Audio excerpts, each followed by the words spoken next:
3 boys followed her into the bathroom, thinking they could silence her. But they had no idea she came prepared. Imani Carlisle had exactly 6 minutes to herself. She wasn't asking for much, just a moment away from the cafeteria noise, and the constant stares that followed her no matter where she sat. Her English teacher, Mr. Braddock, didn't even look up when she held up the hall pass. He simply nodded, still scribbling something on the whiteboard. She stepped into the hallway. It was quiet. She liked that. The quiet gave her space to think.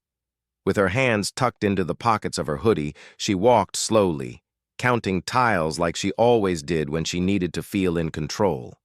27 steps from the cafeteria to the girls' bathroom on the far west end of the school.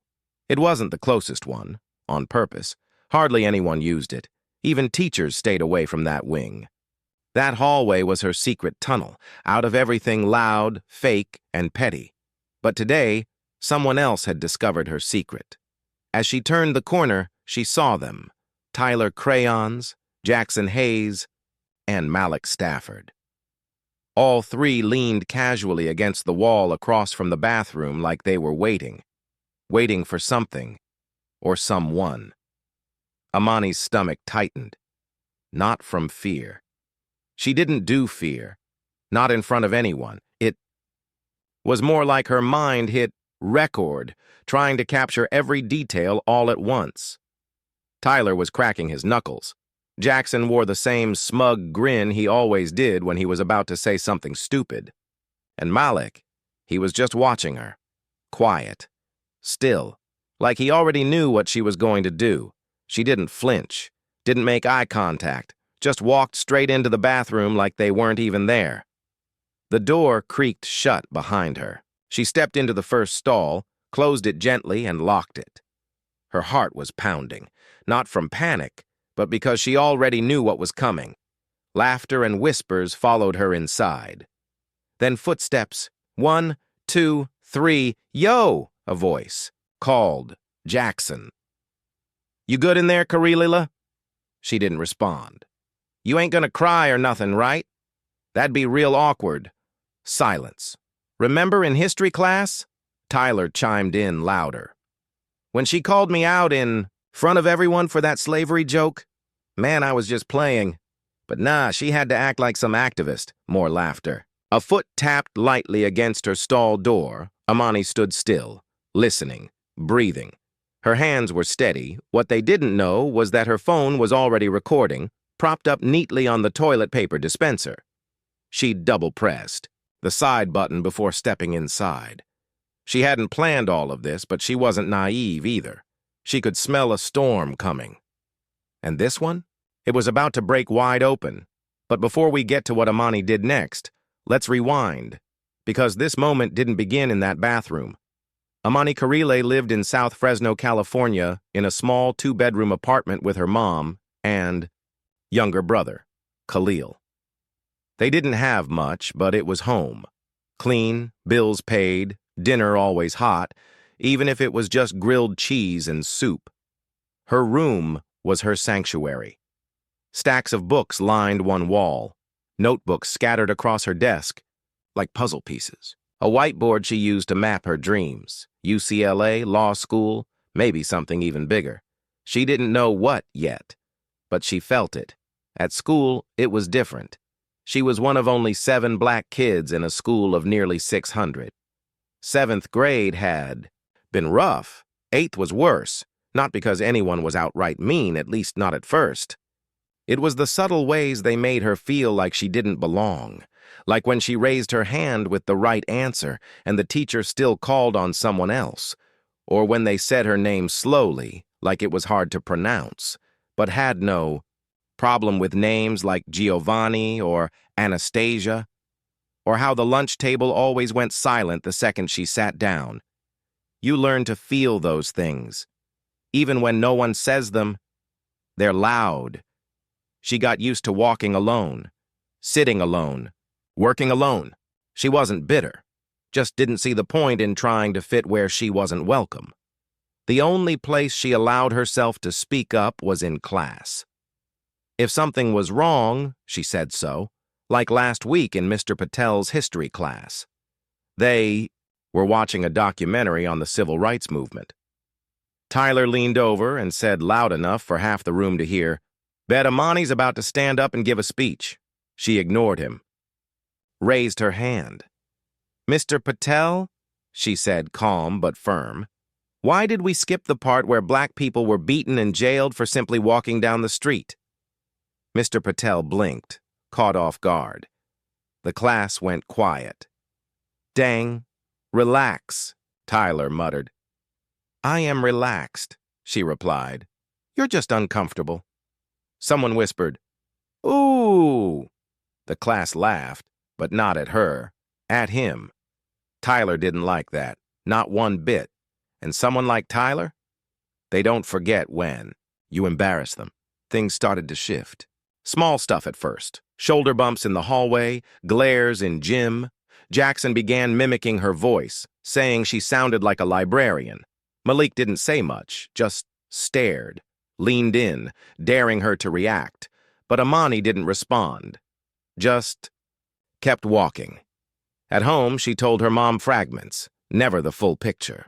Her mom already worked 2 jobs, already worried too much. No need to pile on, she hoped it would pass. It didn't. That's why they were at that bathroom door, not because they were just joking, not because they were confused, but because she embarrassed them, and they needed to remind her of her place. But what they didn't know was Imani already knew her place, and she wasn't about to give it up. It escalated. The Monday after that history class, Tyler strutted into homeroom in a fake Malcolm X shirt he printed himself. The speech bubble read, "Relax, it's just a joke." He sat 2 seats from her, turning around every few minutes to see if she was still mad. In the cafeteria, Jackson started a running bit. "Did y'all know Imani's grandfather was a freedom fighter?" Then he'd salute and yell, "Power to the people," before bursting into laughter. His table joined in, not because it was funny, but because no one wanted to be the one to say it wasn't. And Malik? He never laughed, never joined in, just watched, chewing the inside of his cheek, always leaning on something like he was waiting to see how far they'd take it. Imani kept ignoring them. Blank face, calm voice, steady steps, that was all the control she had. Until Coach Fernandez told everyone to pair up for volleyball drills. Her usual partner, Tara, was out sick. Coach pointed, "Carlisle, you're with Malik." She nodded and walked over. First throw, Malik launched it too hard. Second, same. Third, he spiked it straight at her face. It missed by inches, smashing. Into the bleachers, Coach blew the whistle. "Yo, Stafford, what's your problem?" Malik just shrugged. Slipped. Coach narrowed his eyes, but let it go. Later in the locker room, as Imani changed, she heard whispers. "I mean, she kind of brings it on herself. She's always got an attitude. I heard she called Mr. Patel racist just 'cause he didn't call on her. That wasn't what happened. But truth didn't matter here. Perception did. After school, she stayed late to finish a group science project. The other 3 never showed. When she texted Amy Greaves, Amy replied, "We already finished it, sorry." No warning. No explanation. Just done. That night, lying in her bed, Khalil asleep, her mom at work, Imani stared at the ceiling thinking, what did I do wrong? But deep down, she already knew. She didn't laugh when she was supposed to. She didn't stay quiet when they expected her to. She made someone like Tyler look stupid, and certain people don't forgive that. The next day, she walked into second period and found a note folded on her desk. No name, no handwriting she recognized. It read, "Bet you won't say nothing next time." She stared at it a long time, then folded it back. She slipped it into her backpack. Did she tell anyone? No, because what could she even say? And who would believe her? Her school had posters everywhere about zero tolerance for bullying. They held assemblies about community and values. But when the bullying wasn't bruises or threats, When it looked like whispers, stares, and silence, no one seemed to notice. No one wanted to. It was easier to say, kids will be kids, or worse, maybe she's just being too sensitive. So Imani stayed quiet until that Wednesday. Lunch had been loud. She barely ate, just picked at some fries while gazing out the window by her usual table in the corner. Then, without saying a word, she stood up, dumped her tray, and walked toward the exit. The boys were already there, waiting. She saw them. And still, she kept walking. That was the moment she made her decision. If it was going to happen, it would. But not on their terms. And when she walked into that bathroom, she made a choice they never saw coming. As soon as the door clicked shut behind her, Imani didn't feel fear. She felt focus, no panic, no rush. She moved to the far stall, locked it, routine.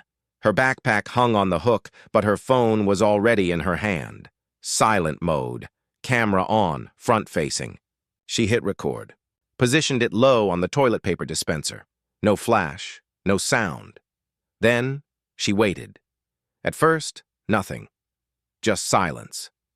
Then came a push on the door. It creaked open. Soft laughter followed. Not loud, but deliberate. The kind of laugh that corners you. Footsteps on the tile. One pair, then another. Then a third. "Dang," Jackson said. "Smells like cocoa butter in here." Tyler laughed. "Yo, chill." Then his tone dropped. "You in there?" Still, Imani said nothing. She didn't move. She wanted every second caught on video. "You know what your problem is?" Tyler said.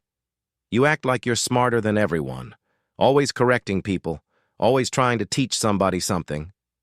She heard something drop, maybe a bag. Then Malik's voice. "I heard your dad dipped. That true?" Still, she stayed quiet. "What? You only talk in class?" Jackson added. "Only got a mouth when a teacher's around?" The toilet paper dispenser shifted slightly. One of them was leaning on the stall door now. Tyler again, mocking. "What happened to all that history class energy, Queen? Say something now." That's when Imani spoke. Not loud, not angry, just firm. "You really think I'm scared of y'all?" Silence, then laughter, nervous this time. "You should be," Malik said. She unlocked the door and stepped out. Their faces changed the second they saw her. She wasn't crying. She wasn't trembling. She was calm, in control, and still recording. Her phone was low, but angled just right. "Keep talking," she said. "You're doing great." Tyler's eyes flicked to her phone. "Yo, you recording?" Jackson laughed, trying to play it cool. "You think anybody's gonna care?" "Not yet," Imani said. Malik stepped forward. "Turn it off." She didn't flinch. Tyler reached out, but before he got close, the door opened again. Camille Harper walked in, a quiet freshman who kept to herself. Imani didn't even know she was still on campus. Most of the freshmen had already left for lunch. Camille froze, took in the scene. 3 boys, 1 girl, and a phone aimed at them. Y'all need help in here?" Camille asked, slowly. Tyler backed off. Malik looked down. Jackson mumbled, "We were just leaving," and shoved his hands into his pockets. They filed out, one by one. Camille stayed by the door. Imani said nothing. She just walked past her, calm, still filming. Her hands were steady. Her legs didn't buckle. Not because it didn't matter, but because it did. And for the first time, the power in that room wasn't theirs. It was hers. But that moment didn't stay trapped in the bathroom. When she left, she didn't go to the principal. She didn't find a teacher. She didn't even tell Camille what had just happened. She went to her next class, sat down, opened her notebook like it was just another Wednesday, but her phone stayed warm in her hoodie pocket. She didn't post the video. She sent it to one person, her cousin Nadia. Nadia was a junior at Edison High, across town, the kind of cousin who always knew what to do, even when grown-ups didn't. 5 minutes after Imani hit send, Nadia replied, "They really tried you." "Imani, you good?" she texted back. "Yeah, just don't want them to get away with it." "Say less," Nadia wrote. By fifth period, that's all Nadia needed. She forwarded the video to two key people. One was a girl on the Black Student Union Council at Imani's school, and the other was a senior at Roosevelt High who ran an Instagram page called Central Valley Voices. The page focused on sharing students' stories, especially the ones schools tended to ignore. The video wasn't dramatic. There was no violence, no yelling, just three boys surrounding a girl in a bathroom, making crude jokes, applying pressure, smirking, and silence. Then came Imani's calm but firm voice. "Keep talking. You're doing great." That line hit hard. By 6 p.m., the video had racked up 12,000 views. By 9, it had hit 48,000. Comments flooded in. "This is what bullying looks like when there are no bruises." She handled that better than I ever could. Where's the school in all of this? The next morning, the school's front office phone rang non-stop. Parents demanded answers. One father even threatened to contact the local news. Imani arrived at school like she always did. Hoodie up, backpack slung over one shoulder. But the atmosphere had shifted. Students didn't whisper behind her back anymore. They stared, but differently now. There was awareness in their eyes. A few even nodded at her as she passed. Not friends, not classmates she'd ever spoken to. Just people who saw the video and understood that she stood up to something most people avoid. She made it to second period before the call came. "Imani Carlisle to the principal's office." She didn't rush. She packed up slowly. Principal Garvey wasn't alone. Assistant Principal Lynn was there, along with school counselor Ms. Keene. At the far end of the table sat Malik's mother. Imani sat down, her tone steady. "Why am I here?" Garvey cleared his throat. "We've become aware of a video that's been circulating online. You appear to have recorded other students without their consent, which may be a violation." "I recorded myself being harassed," she interrupted. "Composed, just like in the video. Miss Carlisle, we understand that." "No," she cut in. "You didn't understand when I reported Jackson for copying my homework. You didn't understand when Tyler mocked my voice in gym. You only understand now because the entire city is watching." Ms. Keene leaned forward, voice soft. "Imani, we're trying to create a safe space for you to express yourself." "I didn't need a safe space," she said, turning toward her. "I needed a safe school. And you had 2 years to figure that out." Silence. Then Malik's mom finally spoke, her voice low and tense. "My son says they were just playing." Imani looked her in the eyes. "Would you be okay with 3 boys cornering your daughter in a bathroom?" That shut the room down. "Principal." Garvey finally spoke again. "We're launching a formal review. There will be consequences. We appreciate you coming forward." "I didn't come forward," Imani said. "The truth did." Then she stood and walked out. That night, the school issued a statement. "We are aware of a recent incident involving several students. While we cannot comment on individual cases, we remain committed to fostering a safe, inclusive, and respectful learning environment for all." They didn't mention her name. They didn't have to. Everyone already knew. But the story didn't end there. Because when the truth finally surfaces, it doesn't stop at the edges. It drags everything buried with it to light. The next morning didn't feel like school. The front office was overwhelmed with reporters by 8:15 a.m. Security had blocked off the parking lot entrance. 3 school board officials showed up unannounced and headed straight into a closed-door meeting with Principal Garvey. Inside, the air was heavy. Students weren't talking about TikTok, sports, or weekend plans anymore. They were talking about Imani, and not just her, but what she represented. What happened in that bathroom resonated, not because it was new, but because it finally got captured, because she stayed calm. Because she stood her ground without screaming, without throwing a punch, without begging. By lunchtime, 2 more girls, a Latina and a Filipino, had come forward with their own stories. The details were different, but the pattern was the same. Bathroom encounters, mocking at the lunch table, teachers who looked the other way. That Thursday, the district superintendent arrived with a crisis response team. Imani saw them through. The office window, men in button-downs, women with clipboards, checking boxes, while teachers glanced anxiously at their watches. She was called in again. This time, her mother was with her. Quiet, tired, unshaken. "I appreciate y'all calling me," her mother said. "But don't pretend this is about concern. You're just covering your tracks." The counselor tried to ease things. "We're trying to rebuild trust." Her mother raised an eyebrow. "Didn't know trust was in your budget." Principal Garvey cleared his throat, then handed them a printed copy of a new. The district's respect and inclusion policy looked polished. Logos, bullet points, and plenty of diversity buzzwords. Imani skimmed through it, then slid it back across the table. "I already know what respect looks like," she said. "You all just forgot." After that meeting, things began to shift. Teachers, especially the quiet ones, started speaking up. Mr. Patel apologized for not stepping in when Tyler made that joke. He admitted he'd misread the moment.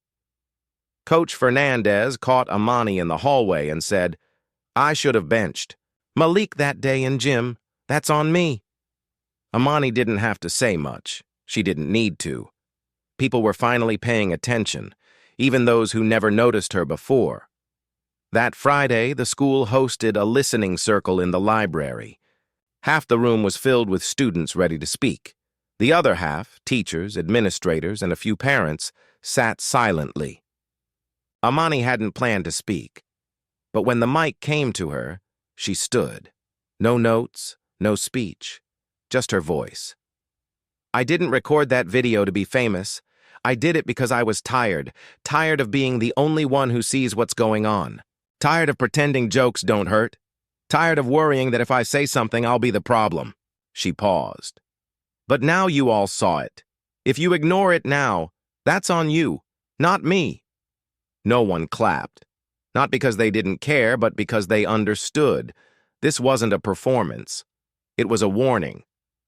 The following Monday, the school issued suspensions. Tyler, Jackson, and Malik. 2 weeks off campus plus mandatory counseling. It wasn't full justice, but it was something. For once, they didn't walk away untouched. But the biggest change wasn't the punishment. It was who was watching. The community got involved. Parents organized a town hall. A black alum came back to speak.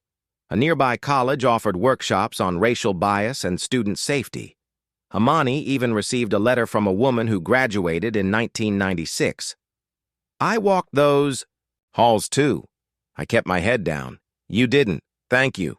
She kept the letter tucked in her notebook. Was she proud? Not exactly. Relieved, maybe. That this time, things might not return to normal, because normal hadn't been working. But the real lesson wasn't about the boys, or even the school. It was about something bigger. What happens when one person stands firm and forces everyone else to face what they've been avoiding? 2 weeks later, Imani sat in front of a packed gym. The school board opened the meeting to the public. Parents came, teachers came, students came, some because they had to, others because they wanted to see if what happened would actually matter. The podium was small, the mic a little shaky. Imani didn't waver. She wore her favorite navy hoodie, the one with a small tear in the sleeve, and black jeans. No makeup, no styling, just herself. Principal Garvey sat in the front row, the superintendent next to him. Tyler's mom on the other side. No one looked comfortable. She scanned the room, then spoke. "I wasn't supposed to be the girl in the bathroom video. I wasn't trying to prove anything. I just didn't want to stay silent anymore." The room was silent. When you're the only black girl in the room, you learn how to shrink, how to not draw attention, how to make your voice softer, your words safer. You learn how to make others comfortable, even when you're not. Somewhere in the crowd, a woman wiped her eyes. But comfort is what allowed this to happen. Comfort is why people saw things, heard things, knew things, and still looked away. She glanced toward the back of the gym. A group of students stood along the wall. Camille was there. So was a quiet boy from art class. He gave her a small nod. I didn't speak up because I was brave. I spoke up because silence wasn't protecting me, it was protecting them. Then she folded her notes and stepped down. No applause, not right away, just quiet, heavy, real. Then one clap, then another. Then the whole room stood. It wasn't a movie moment. It was earned. In the weeks that followed, the school made actual changes.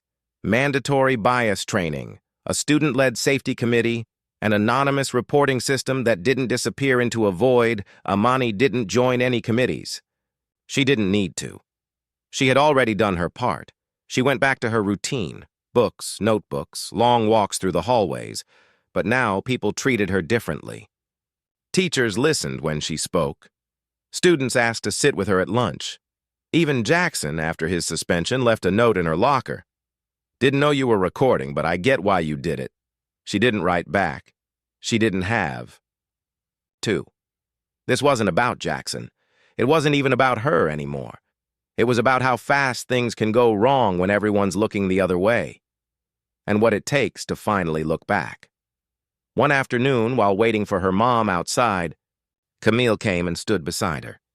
"You ever get scared?" she asked. Imani thought for a moment.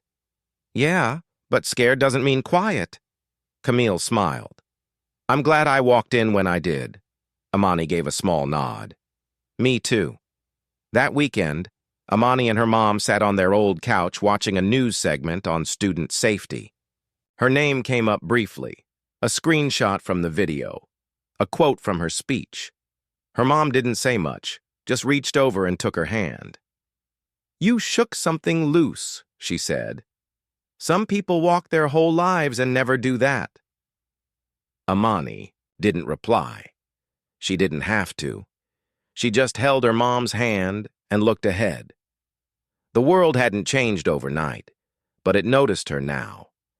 And sometimes that's how it starts. Sometimes the loudest protest is quiet. Sometimes power looks like stillness. And sometimes breaking open a system begins with one person who refuses to back down. So if you ever find yourself in a room where something feels wrong, where silence feels like agreement, don't shrink. Say something. Record something. Be something that forces the rest of the room to see.